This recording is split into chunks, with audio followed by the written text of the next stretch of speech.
I had coffee once with someone, and we talked about books, and I told him about my books about trust, starting with the Book of Trust. And he asked me, is there anything new about trust? What's new? What can you say that wasn't already said before? And he was referencing Stephen Covey's book, The Speed of Trust, from 2006. And other than the fact that he annoyed me, because really he wasn't asking to understand, he was asking to kind of make a point that there was no point in my books. But there is a point if he was asking this to understand.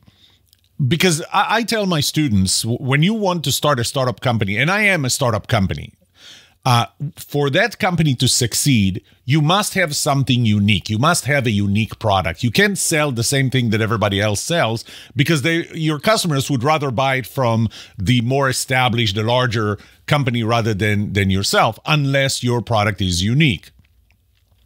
And I would not have started my business if I did not think that what I do, my perspective on trust, is unique.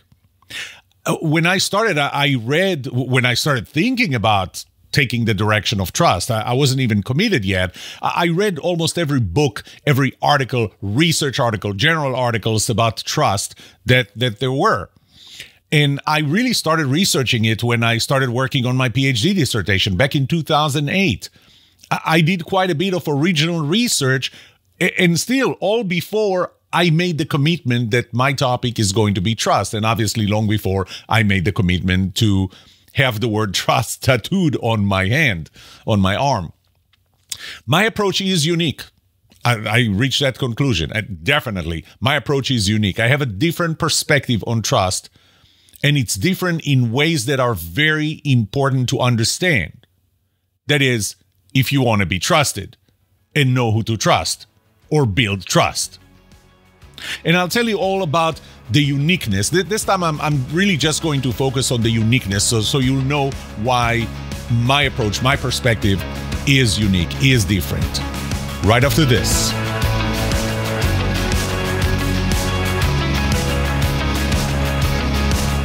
Welcome to The Trust Show. I'm Yoram Solomon, your host, the author of the Book of Trust and facilitator of the Trust Habits Workshop. My mission is simple. I want to help you form habits that build your trustworthiness, because the answer to this question will have the biggest impact on your personal and professional success or failure. Can I trust you?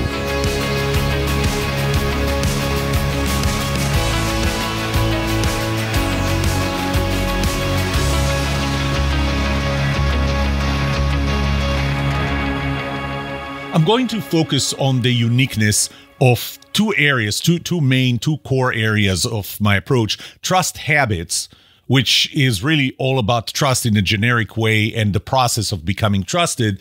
And then later in this episode, I'll talk about trust premium, which is my most recent research. So let's start with the trust habits. And I'm going to take you through I'm not going to take you through all eight laws of trust. In my workshops and my keynotes, I talk about 8 laws of trust that I observed over the years.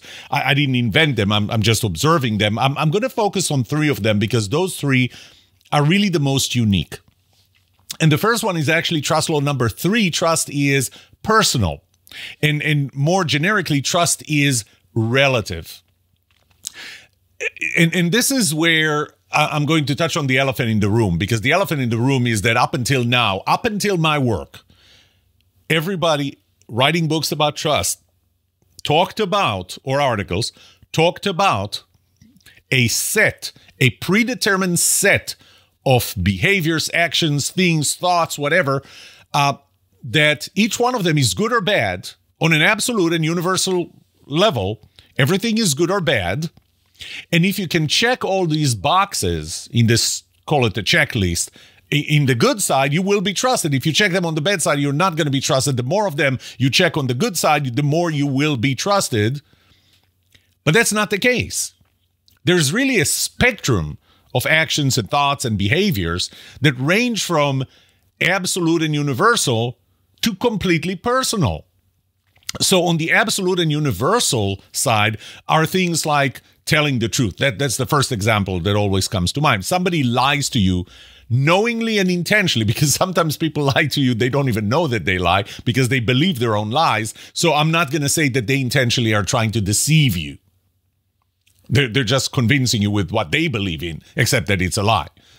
But I'm talking about somebody lying to you knowingly and intentionally. Would you trust them?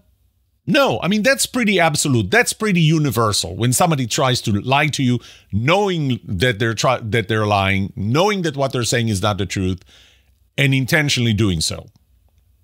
So there's no doubt. There's a black and white here. There's a good or bad here.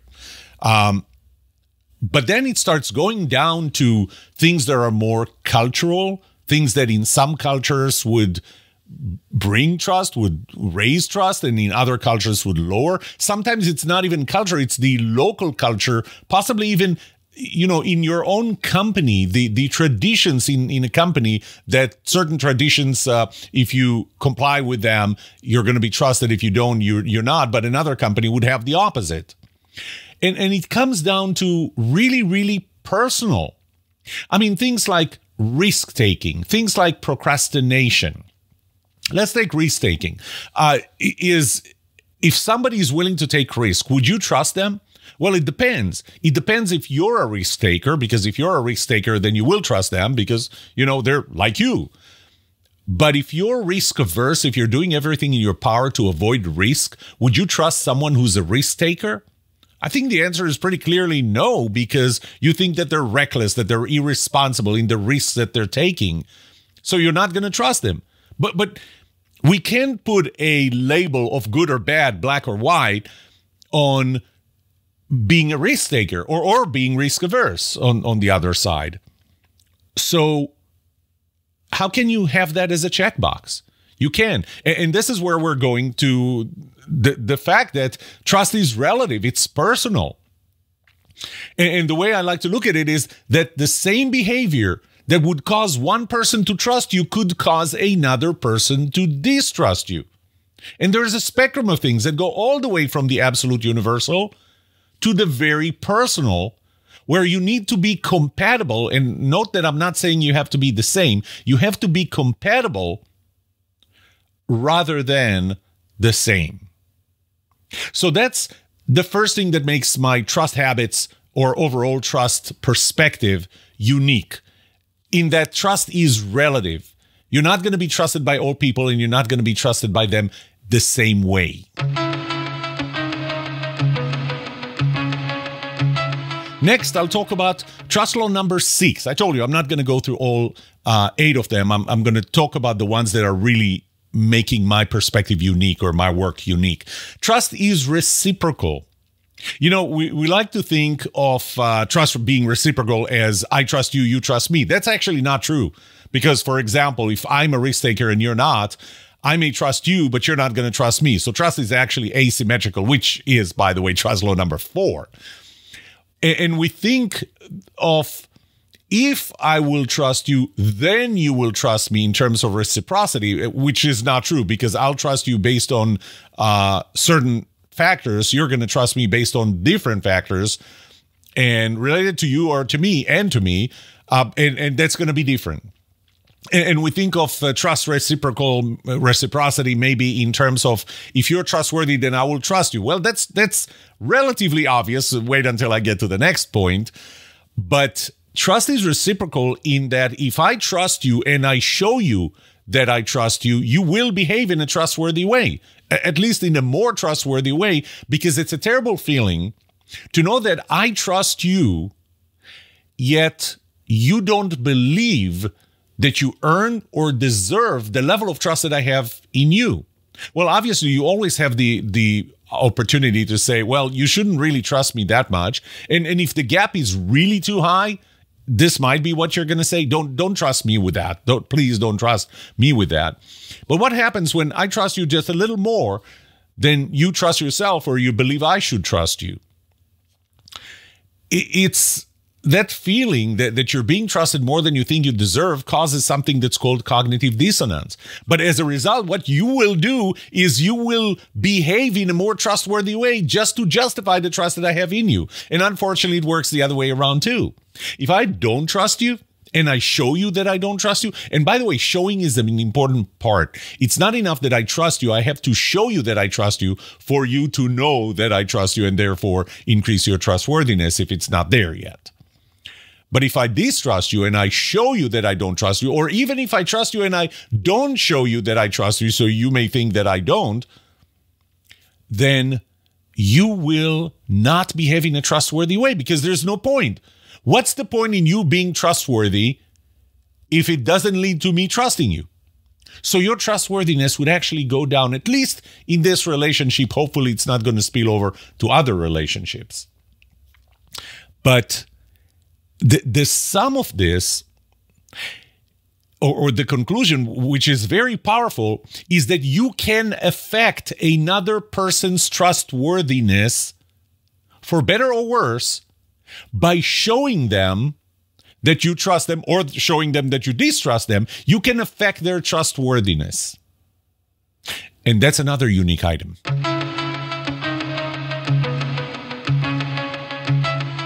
Next is trust law number 8. Trust is a two-sided game.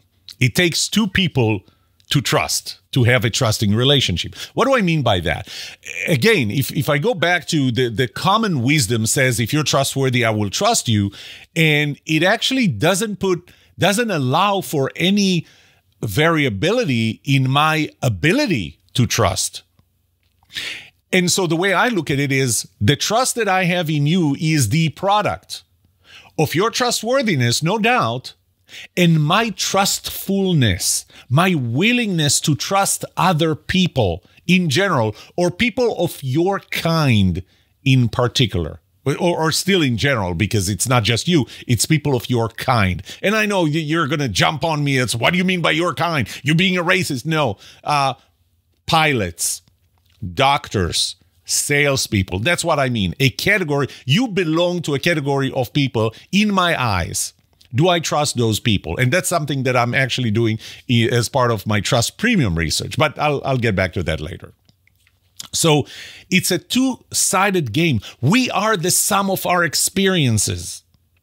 And some of our experiences, and there are a few experiences that I share in my keynotes or workshops that would explain why, in some cases, I don't trust people.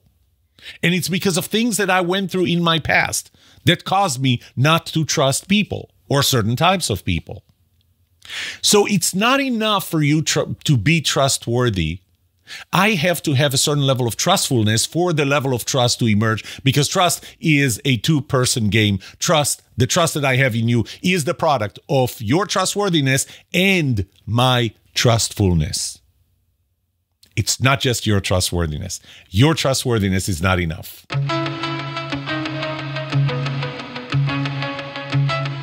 One of the things that makes my work on trust and trust habits unique is the model that I built over many years of researching trust, the model that I call the relative trust model. So I already talked about the fact that trust is relative, but the model here is actually made of 6 components. 3 of them relate to what you do, while 3 of them relate to who you are. So it's a unique way of looking at trust that separates. If you take an interaction that you and I have, there is a level of trust at the beginning of that interaction and a level of trust at the end of that interaction. And the level of trust at the beginning of that interaction relies solely on who you are or what do I know about you before you ever enter the room. One of the biggest problems that we have today with cold calls that you're getting is that you know nothing about the person calling you. You know nothing. Your trust level starts at 0. And believe me, there are a lot of reasons why that trust level starts at 0. And so 3 of the components are the who you are. What do I know about you? What do I know about you for a long term, for a long period of time, long before I ever started this specific interaction with you? It's kind of your brand. It can be transferable, for example, because if somebody tells me that I can trust you, then I will, and it's somebody that I trust, then I will probably trust you. Maybe not as much as they trust you or as much as I trust them, but more than nothing.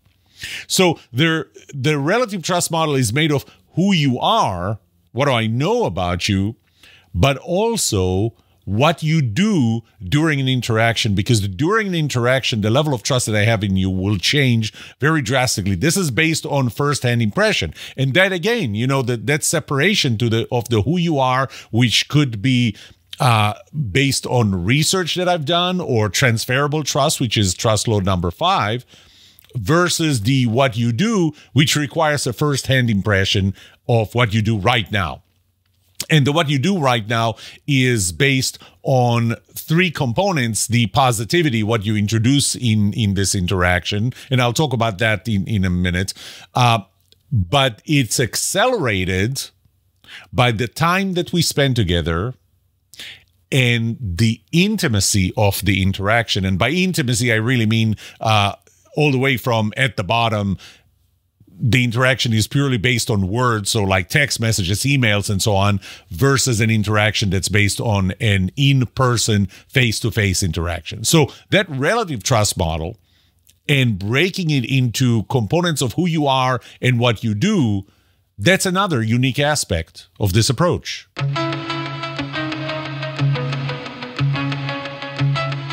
And speaking of positivity, you know, people are more likely to post negative reviews if they had a negative experience than to post a positive review if they had a positive experience.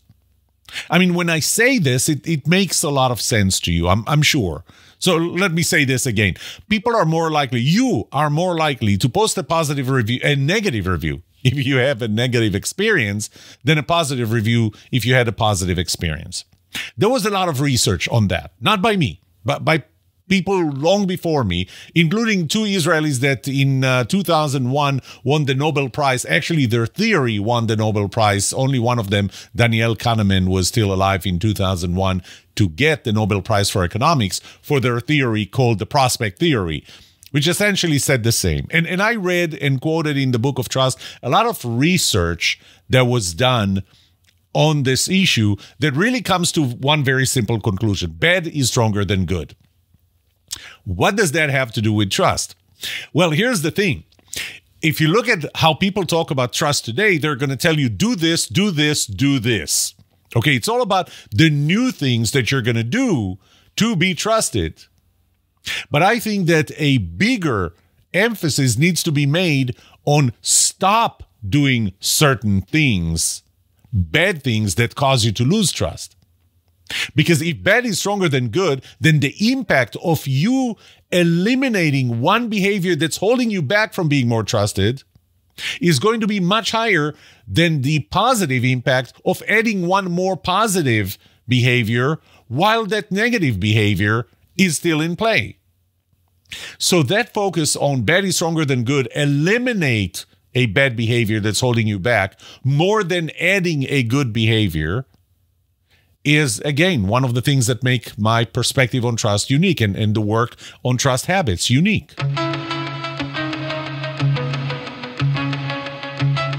Now, I keep talking about trust habits, and I talk about my perspectives on trust, but trust habits is actually more than a theory. Trust habits is actually a 7-step process.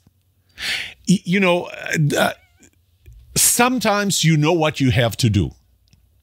The thing is that I'm not going to tell you the whole story of how I lost weight back in 2012 and the realization after an appearance on the NBC Today show, the realization that knowledge is not enough. What you need is motivation. You need actually more than motivation. What you need is you need to form new habits. So for the most part, when you read a book about trust, when you go to a lecture about trust, it's going to leave you at the point of this is what you have to do. Even if this is what you have to stop to do to be more trusted, but this is it. Now you know. Knowledge is not enough. There is a great quote from F.M. Alexander that I like that says, people do not decide their futures. They decide their habits, and their habits decide their futures. So, you know, I don't want to leave. I am a very practical person, and I didn't want to leave you with, here is what you have to do to be more trusted. And that's it. You figure out how you do that, because guess what? It's going to take some effort. And guess what? If you're not motivated enough to do this effort, to go through this effort, you're not going to do it. So what good did it do that I told you what you have to do? So it was important, and that is one of the unique things. And this is actually what Trust Habits is about forming new habits that change old behaviors and build your trustworthiness, and as a result, the trust in you and all the outcomes that you get from it. But it starts with how do you form habits? And it really did start with my book, Worst Diet Ever, that came out in 2014. By the way, 4 years before Atomic Habits by James Clear came out. And while my book, Worst Diet Ever, really focused initially on forming habits that would help you lose weight, but after I published it, I think I realized that it wasn't really a book about losing weight. It was a book about finding the motivation and the process to do the things that are important, but because they're long-term, because there is no immediate gratification, you're not motivated enough intrinsically to do them now. And so that was the foundation for Trust Habits, for this 7-step process that would help you form new habits that will change old behaviors and build your trustworthiness and the trust in you. One of the things that I'll say there is, how long does it take to form a habit? And if you actually Googled how long does it take to form a habit, you'll find probably the first piece of research you're going to find is going to say 66 days. And there's one that says 21 days. And I think there is a 28 days or something like that. This is how long it takes. Bull. There is no number. The way I like to look at it is, think of the car engine, right? What keeps the car engine running? Well, obviously a lot of things, but the main one is you keep on injecting fuel, gasoline or solar or whatever. So as long as you keep getting fuel, that's your intrinsic motivation. The engine keeps running, but it's not enough. You can't inject fuel and expect the engine to start from a stopping state. For that, you need the starter. So you hold the starter starts the engine. How long do you need to keep the starter running? This is the equivalent of how long does it take for you to form a habit? Because once there is a habit, you don't need the starter anymore, right? And the answer is, until the engine starts running by itself, until the engine runs by itself and you don't need the starter anymore, until you're intrinsically motivated by the fact that you're more trusted, more trustworthy, that you don't need the extrinsic motivation to do whatever it is, this new habit, because now it's a habit and it's easy and you don't need to think about it anymore. So some of the things in this, first of all, there is a process, the Trust Habits process. It's a 7-step process. But beyond that, it has components such as extrinsic motivation, which I just talked about. It has the component of having an accountability partner to increase the probability that you're going to really form those habits. So another thing that's unique in my approach to trust is that I didn't want to leave you just with the knowledge, because knowledge is not enough. I wanted to actually give you a process, and the process is called Trust Habits.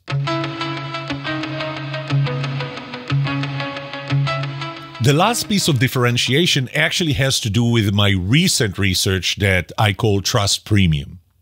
So at the beginning, when I started researching trust, actually the first book that I ever wrote that had the word trust in the title was the book, Can I Trust You? 50 plus 1 habits that will make you a more trusted salesperson. I actually started with salespeople. I don't know why, but I think one of the reasons was because I did my initial research. Well, my initial, let's call it a survey. Let's not call that one research. I did a survey to find out what's the most important quality for you in other people. I asked about 6 types of people: your boss, your employees, your peers, a salesperson trying to sell you something, your government representative, and your spouse. What's the most important quality? Number 1 was, with 61.2%, was trustworthiness. But once I started breaking it out, the highest was for salespeople, 77.4%. By the way, second only by your spouse. So you care more about the trustworthiness of a salesperson, 77.4%, than your spouse, 77.2%. So 3 out of 4 people said the most important quality for me in a salesperson was their trustworthiness. And to me, that was eye-opening. But then I immediately thought, wait a minute, let's see if your people are willing to put their money where their mouth is. And so I asked, I did another survey, and I asked, I provided this kind of a home renovation project, about $10,000. I presented 2 salespeople. Without using so many words, I suggested one of them is trustworthy, the other one not so much. And not that you can't trust them, but you don't trust them as much as the first one. And then I asked, who would you choose if they both came in with quotes for exactly the same amount? And 100% said the trustworthy one. I mean, think about it. You're asking for the same price as your competitor, and because somehow you managed to be more trusted by the customer, then you're going to get 100% of the business, and they're going to get 0. But then I wanted to know if you're really willing to put your money where your mouth is, and I said, what if the trustworthy salesperson would raise their price by 10%? I was still at 100%. 100% would still go with the one who's asking 10% more, $11,000 versus $10,000. How about 20%? At that point, I was at about 58%. We're still willing to go with the trusted one at 20% higher price. 40, give or take 40% said it's going to be one of them. It's just that at this point, I don't know anymore. So half of them would probably still choose the trustworthy one, and half would choose the cheaper one. I raised the price 50%, 15,000 versus 10,000, and I still had over 20% who said they're going to go with the trustworthy one. And so my conclusion at that time, and this was, I think, 5 years ago or so, that people are willing to pay, not only that they're 100% to choose you, the trustworthy one, over the less trustworthy one, if the price was the same, but they're actually willing to pay 29.6% premium.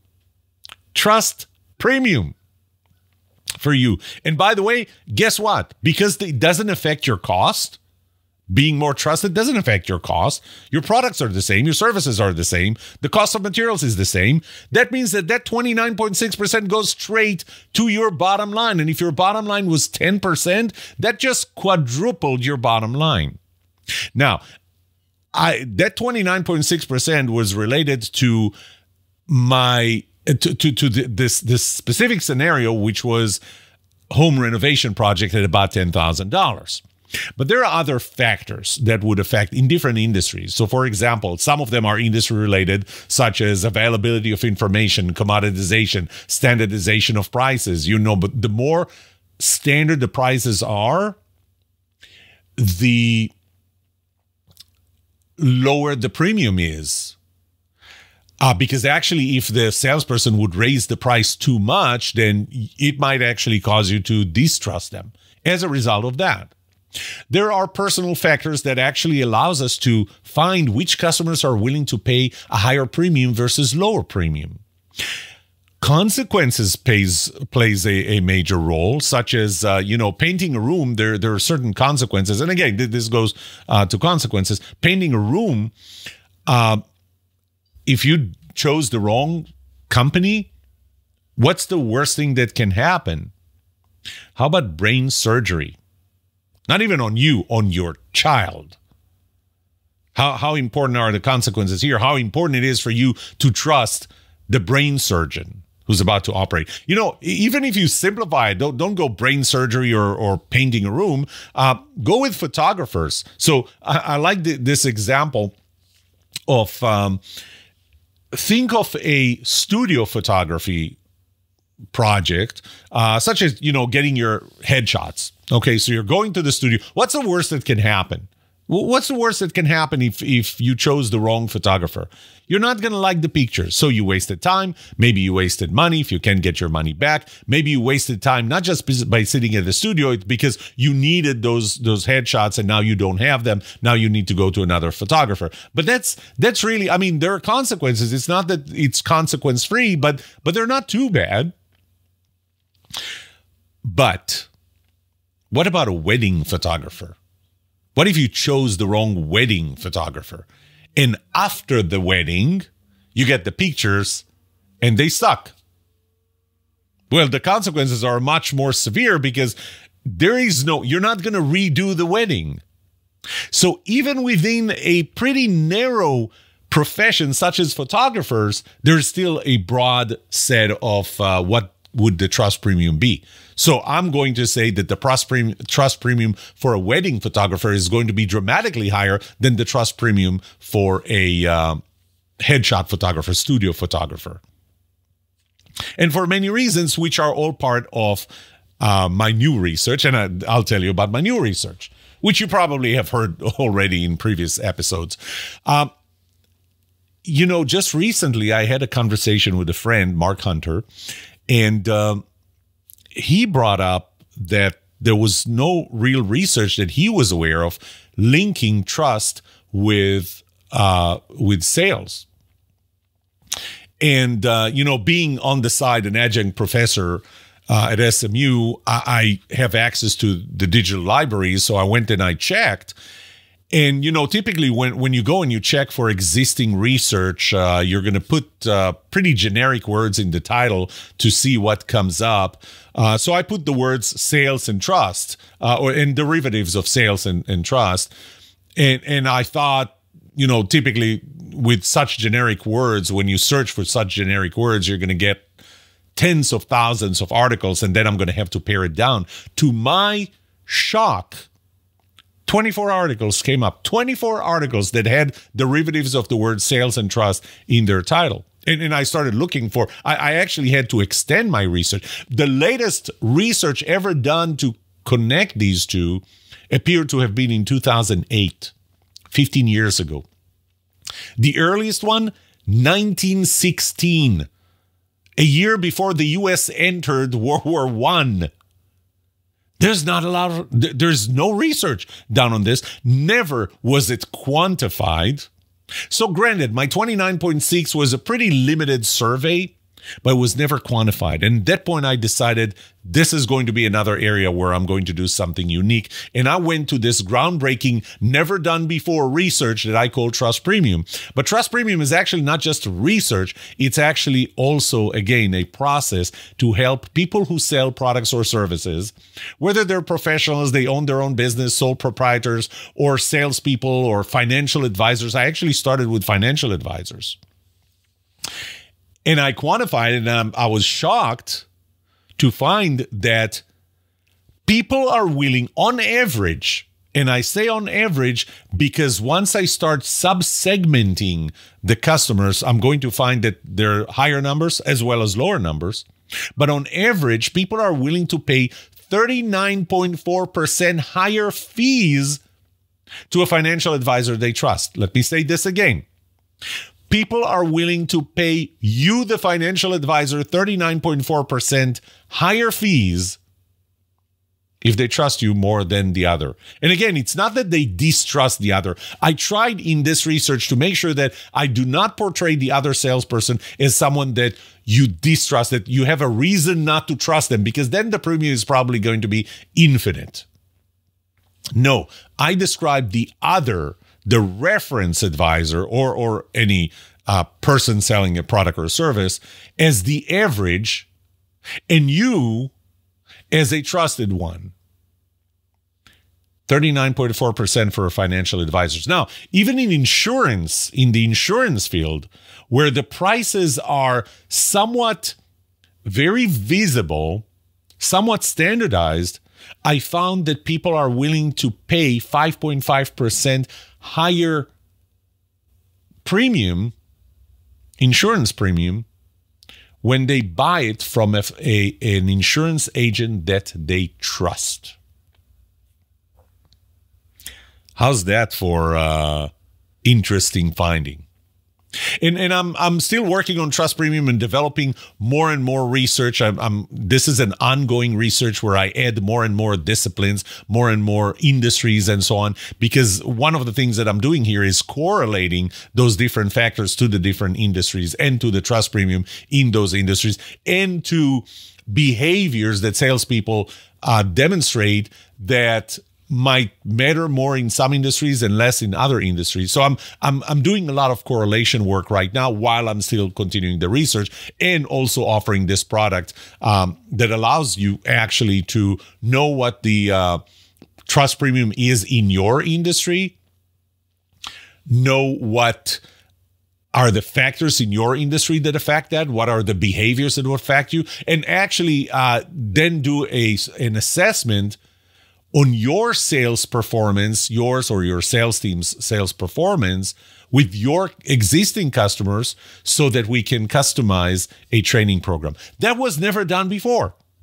This is, again, one unique thing about my approach to trust in general, trust habits as a process, and Trust Premium as a service. There is a lot more that makes my approach to trust habits, and Trust Premium unique. I only gave you 3 of the 8 laws of trust. I didn't go into detail into the unique relative trust model. I didn't go into the different steps of the 7-step trust habits process. I didn't go through all the research of Trust Premium.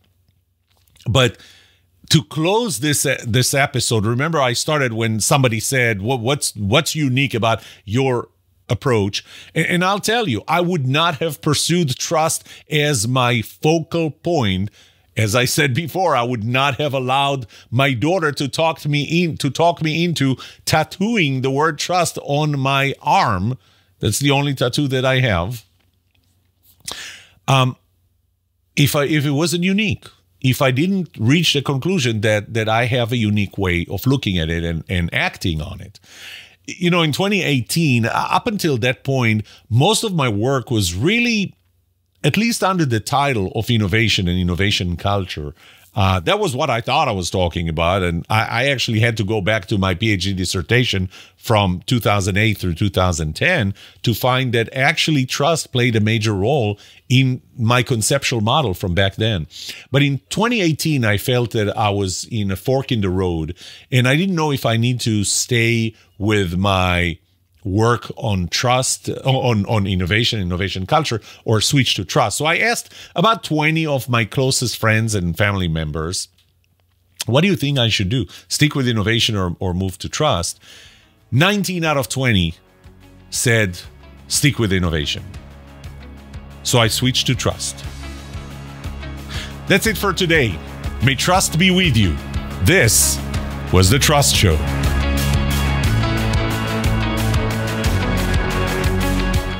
What would you like to know about trust and trustworthiness?